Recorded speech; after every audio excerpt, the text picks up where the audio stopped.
Assalamualaikum warahmatullahi wabarakatuh. Kita sebagai bangsa Indonesia patut bergembira dan berbahagia. Baru saja Presiden Republik Indonesia, Bapak Insinyur Joko Widodo, menerima penghargaan internasional, yakni penghargaan perdamaian internasional dari Abu Dhabi. Penghargaan ini disebut sebagai penghargaan Imam Hasan bin Ali. Ini sungguh spektakuler bagi bangsa Indonesia, di mana presiden kita diakui oleh dunia internasional, memiliki peran yang sangat luar biasa terhadap perdamaian dunia internasional. Sehingganya penghargaan ini pada tahun 2022 ini disepakati, diserahkan kepada Presiden Jokowi. Subhanallah, ini sungguh prestasi yang sangat luar biasa sekali.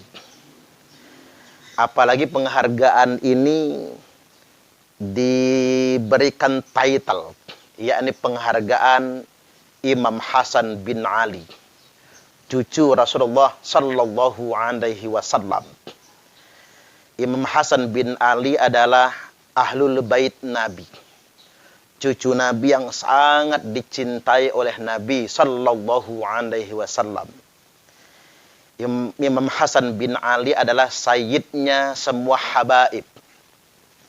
Tentunya penghargaan ini adalah penghargaan yang dilabeli dan diberikan title sebagai penghulu para habaib, yakni Imam Hasan bin Ali.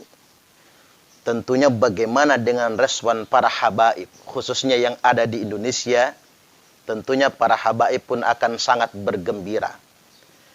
Kita semua mengapresiasi di mana para sayyid, para habaib sedunia internasional memang sudah mengapresiasi Presiden Jokowi. Misalnya ulama internasional Habib Umar bin Hafiz yang senantiasa mengapresiasi beliau. Habib Ali Zainal Abidin Al-Jufri juga sebagai ulama internasional. Kedua ulama ini sudah ditetapkan sebagai di antaranya tokoh muslim yang sangat berpengaruh di dunia internasional. Dan untuk di dalam negeri sendiri ada Habib Lutfi bin Yahya, Abah Habib Lutfi bin Yahya. Beliau adalah Dewan Pertimbangan Presiden. Kemudian yang berikutnya, mengapa kita sangat bergembira akan title atas penghargaan ini? Selain Imam Hasan merupakan ahlul bait Nabi, penghulunya para habaib, Imam Hasan bin Ali juga adalah sosok yang lebih mengedepankan kedamaian. Kita ingat tragedi wafatnya Imam Ali karamallahu wajhah pada bulan suci Ramadan. Lalu kemudian beberapa saat kemudian dibaiat Imam Hasan bin Ali sebagai khalifah yang kelima. Maka melihat reaksi Muawiyah yang mengerahkan pasukan untuk berkonfrontasi karena tidak menerima kepemimpinan Hasan bin Ali, maka kemudian Imam Hasan bin Ali memilih untuk meletakkan kekuasaan dan menyerahkan sepenuhnya kekuasaan kepada Muawiyah. Mengapa Imam Hasan bin Ali, Imam Hasan bin Fatimah binti Rasulullah sallallahu alaihi wasallam lebih memilih untuk menyerahkan kekuasaan? Karena beliau tahu ketika konfrontasi dilanjutkan, maka terlalu banyak nyawa yang akan dikorbankan. Terlalu banyak banjir darah yang mubadzir nantinya dalam perang saudara. Maka Imam Hasan bin Ali memilih jalan perdamaian. Inilah mengapa title, penghargaan perdamaian ini disebut dengan penghargaan Imam Hasan bin Ali. Betapa Imam Hasan bin Ali mengalahkan semua ambisi dan ego pribadinya demi suatu perdamaian. Ini kan sungguh luar biasa. Mudah-mudahan ini tafaulan, mudah-mudahan Pak Presiden Jokowi mendapatkan kemuliaan sebagaimana kemuliaan Imam Hasan bin Ali sebagai ahlul bait Nabi. Mudah-mudahan Pak Presiden Jokowi nantinya di surga nanti akan bersama Nabi. Allahumma amin, amin ya rabbal alamin. Pelajaran yang kedua yang hendak kita ambil bahwasanya Imam Hasan bin Ali adalah khalifah terakhir di zaman Khulafaur Rasyidin. Abu Bakar, kemudian Umar, kemudian Utsman, dan kemudian Ali radhiyallahu anhum. Lalu kemudian yang kelima Imam Hasan bin Ali. Walaupun beliau hanya beberapa saat saja menjabat sebagai khalifah yang kelima. Tapi ini sekaligus juga sebagai sebuah pemenuhan atas takdir Allah Subhanahu wa taala. Dikarenakan Rasulullah sallallahu alaihi wasallam telah bersabda, "Al-khilafatu fi ummati 30 sanah." Kekhilafahan di tengah-tengah umatku itu, kata Nabi, hanya berlangsung 30 tahun. Tsumma mulkun, habis itu adalah kerajaan. Di mana kita semua membaca sejarah. Abu Bakar As-Siddiq menjabat 2 tahun. Umar bin Khattab menjabat 10 tahun. Utsman bin Affan 12 tahun. Berarti sudah genap 24 tahun. Sedangkan Ali 6 tahun. Yang digenapi angkanya oleh Imam Hasan. Jadi seandainya Imam Hasan menjabat lebih lama, maka hadis ini menjadi meleset.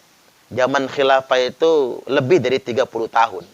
Berarti apa yang disabdakan oleh Nabi itu meleset. Tapi dengan adanya konfrontasi ini dan Imam Hasan menyerahkan kekuasaan kepada Muawiyah, maka hadis ini tepat sekali. Kekhilafahan di tengah-tengah umat ini hanya berlangsung 30 tahun. Ini juga untuk menjawab manipulasi yang dilakukan oleh orang-orang Hizbut Tahrir dan pengasong-pengasong khilafah yang lainnya. Seakan-akan menjadikan khilafah ini adalah sebuah kewajiban. Padahal sebetulnya tidak ada satupun perintahnya dalam Al-Quran maupun hadis yang memerintahkan kita mendirikan sistem pemerintahan tertentu. Termasuk tidak ada perintahnya untuk mendirikan khilafah. Tapi mengapa mereka sekarang menggembar-gemborkan mendirikan khilafah itu seakan-akan sebuah kewajiban, fardu ain. Dan banyak orang muslim yang termanipulasi. Padahal mereka, kalau kita mengajak mereka menunjukkan dalil, perintah nas mendirikan khilafah tersebut, mereka sama sekali tidak bisa menunjukkannya. Maka ini pelajaran bagi kita semua, hati-hati dengan manipulasi yang mengatasnamakan agama. Karena kekhilafahan di tengah-tengah umatku itu, kata Nabi, hanya 30 tahun. Tsumma mulkun, habis itu adalah kerajaan. Dan pelajaran yang terpenting dari penghargaan internasional, penghargaan Imam Hasan bin Ali ini bagi saya adalah, ternyata Pak Jokowi bukan siapa-siapa. Beliau tidak berdarah hijau, beliau tidak berdarah biru, beliau bukan superhero, beliau adalah manusia biasa yang Allah Subhanahu wa taala pilih untuk menjadi Presiden Republik Indonesia. Yang sampai detik ini masih ada saja yang belum terima beliau sebagai presidennya. Entah apa sebabnya, mungkin apa karena memang mendengki, mengapa sih harus Jokowi yang menjadi presiden? Mengapa tidak kami-kami saja atau kelompok tertentu? Beliau ini manusia biasa, tampangnya betul-betul mewakili mayoritas wajah muslim Indonesia dan tidak berdarah biru. Pelajaran bagi kita semua bahwasanya kalau Allah ingin mengangkat derajat seseorang, Allah punya cara untuk itu semua. Dan kita tidak bisa mengingkari takdir. Nah, oleh karena itu, Allah Subhanahu wa ta'ala telah berfirman, "Inna akramakum indallahi atqakum." Sesungguhnya yang paling mulia di antara kalian semua, yang paling mulia di sisi Allah adalah orang yang paling bertakwa di antara kalian semua. Jadi kemuliaan seseorang tidak bergantung pada nasabnya. Kemuliaan seseorang tidak bergantung pada hartanya dan kepangkatannya. Kemuliaan seseorang tidak tergantung pada darah yang mengalir di tubuhnya. Tapi kemuliaan seseorang tergantung pada ketakwaannya. Kemudian yang berikutnya, kekasih kita, Sayyidul Anbiya wal Mursalin, penghulu para nabi dan para rasul, dan penghulu semua umat manusia, kekasih kita, Habibana Nabiullah Muhammad sallallahu alaihi wasallam telah bersabda, "Akmalul mu'minina imanan ahsanuhum khuluqa. Orang mukmin yang paling sempurna imannya adalah yang paling baik akhlaknya. Jadi manusia itu menjadi mulia, sempurna imannya bukan karena darahnya, tapi lebih kepada karena akhlaknya. Dan alhamdulillah Indonesia telah diwarisi presiden yang sangat bermoral, presiden yang sangat berakhlak, dan menjadi pelopor perdamaian sedunia internasional. Mudah-mudahan ini semua bermanfaat. Mari kita ambil hikmahnya. Mudah-mudahan di masa-masa yang akan datang akan lahir Jokowi-Jokowi yang baru, yang tidak tumbang walaupun dibully, tidak terbang walaupun dipuja-puji, tapi tetap memberikan yang terbaik untuk berkarya demi kemaslahatan umat, termasuk untuk perdamaian dunia internasional. Wallahul muwaffiq ila aqwamit thoriq. Wassalamualaikum warahmatullahi wabarakatuh.